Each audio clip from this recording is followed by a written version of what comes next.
DPP 14 का अगला paragraph जिसमें बात हुई है सेक्शन 122 की, दैट इज़ 122। ये डिफाइन करता है कि गिफ्ट क्या होना चाहिए। गिफ्ट जो है transfer of existing movable immovable property होता है। उस ट्रांसफ़र को हम ऐसा है कि must be made voluntary and without consideration. ठीक है, ये कोई कंसिडरेशन नहीं होनी चाहिए। गिफ्ट आपको कुछ मिलता है कभी तो आप उसके पैसे थोड़ी देते हो, तो परचेज हो जाती है। नहीं तो जो ट्रांसफरर है, जो गिफ्ट देता है उसको डोनर बोलते हैं, और जिसको मिलता है उसको डोनी बोलते हैं। एक जो गिफ्ट है वो एक्सेप्ट करना चाहिए, मतलब अगर मुझे कोई गिफ्ट दे रहा है तो मुझे वो एक्सेप्ट करना चाहिए, तब वो गिफ्ट कहलाएगा। ये डिफाइन करता है ग्रेचुइटस ट्रांसफर ऑफ ओनरशिप, जो कि किसी प्रॉपर्टी की हो सकती है, एंड इंक्लूड करता है इमूवेबल और मूवेबल दोनों प्रॉपर्टीज़ को। Donor donor must be a competent person and he must have the capacity. ठीक है, it implies that at the time of making gift donor must be of the age of majority and must be of sound mind. मतलब पागल आदमी, छोटे बच्चे से तुम gift नहीं ले सकते obviously. Registered societies, firms, and institutions are referred as juristic persons, and they are also competent to make gifts. Gifts by a minor or insane person is void. ठीक है, ये साफ साफ दिया हुआ है। जिसको गिफ्ट मिला है वो कॉम्पिटेंट नहीं होना चाहिए, मतलब कॉम्पिटेंट नहीं भी होगा तो चलेगा, होना नहीं चाहिए, मतलब अगर है तो भी ठीक है, नहीं है तो भी चलेगा।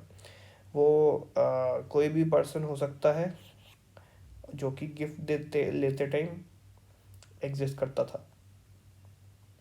ये इंसेन पर्सन भी चलेगा, माइनर भी चलेगा, चाइल्ड भी चलेगा, सब कुछ चलेगा। ठीक है, juristic person companies are deemed as competent and gifts made to them are valid.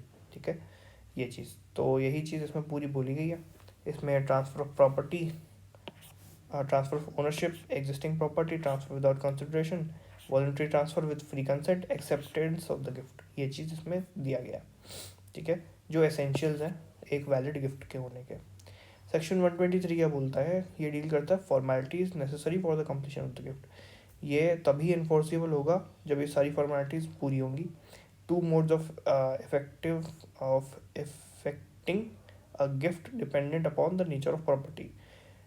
For the gift of immovable property registration is necessary, और जो मूवेबल प्रॉपर्टी है उसके लिए ट्रांसफर और delivery of possession is necessary.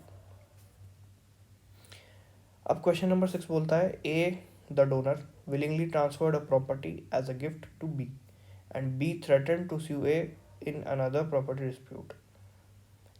What is the legal status of the property transferred? तो इसमें क्या होगा, इसमें हम देखते हैं ऑप्शन ए कि void है ड्यू टू undue इन्फ्लुएंस, फिर वैलिड है क्योंकि ए ने ट्रांसफ़र किया विलिंगली। तो ये तो दो डिफरेंट प्रॉपर्टीज़ की बात हो रही, तो वॉइडेबल है। अगर वो उसको अच्छे मन से गिफ्ट दे रहा है, सामने वाला उल्टा उस पर चिल्ला रहा है, तो इसलिए बन जाता है सी ऑप्शन। अब एक्स ने गिफ्ट करे crypto currency to Y via gift deed on Diwali. उसने एक्नॉलेज नहीं करा गिफ्ट, सो उसने एक विल बना दी for Y to inherit the crypto currencies upon X की डेथ। एक्स अब पास अवे हो चुका है, वाई ने एक्सेप्ट कर लिया gift deed, that also claims the crypto currency based on. ठीक है, जब उसने एक्सेप्ट ही नहीं करा है गिफ्ट, तो उसके बाद कैसे मिलेगा, तो इसलिए आंसर क्या हो जाता है इसका, इसका आंसर होगा सी।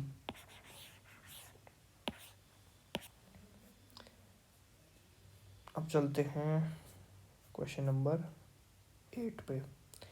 8 ये बोल रहा है, कैरोना transferred her entire property to property as a gift to Anu in exchange for love and affection. Is this transfer valid?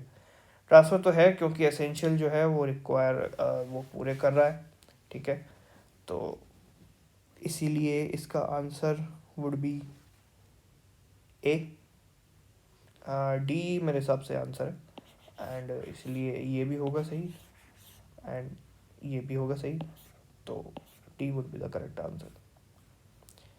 9 को अब हम जब देखेंगे तो नाइन्थ क्वेश्चन जो है, नाइन्थ में क्या बोला गया है कि ए ने अपना फ्लैट दिया बी को, एंड बी ने बिगैन किया कलेक्टिंग रेंट फॉर इट।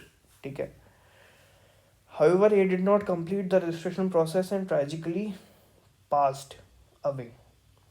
अब रजिस्ट्रेशन प्रोसेस पूरा नहीं हुआ है, अब इनके लीगल हायर बोल रहे हैं कि हमको क्लेम चाहिए इस प्रॉपर्टी में due to the absence of the registration. What should be the situation. अब इसमें जो लीगल है would claim such as registration is mandatory for immovable property. दूसरा, the gift to be is valid as it meets all the essential requirements of a valid gift. A's intention is crucial and it implied that A intended to transfer the property, making the gift valid. तो ये तो option नहीं है।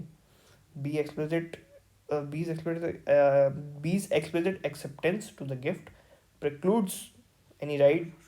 तो ये भी नहीं है। तो इसका आंसर वुड बी ए।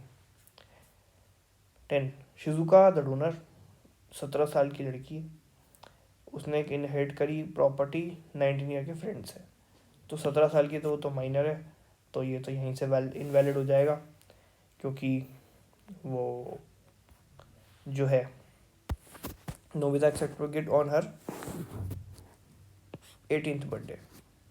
ठीक है, तो क्योंकि 18वें बर्थडे पे दैट इज माइनर से मेजर होने के बाद गिफ्ट एक्सेप्ट किया गया है, तो इसीलिए वो एक्ट जो है पर्टिकुलरली वो वैलिड नहीं कहलाएगा, क्योंकि आपने जो ट्रांसफ़र बनाया था वो तो आपने 17 के जब थे तब बनाया था, तो इसलिए नन ऑफ द अबव हो जाएगा इसका आंसर।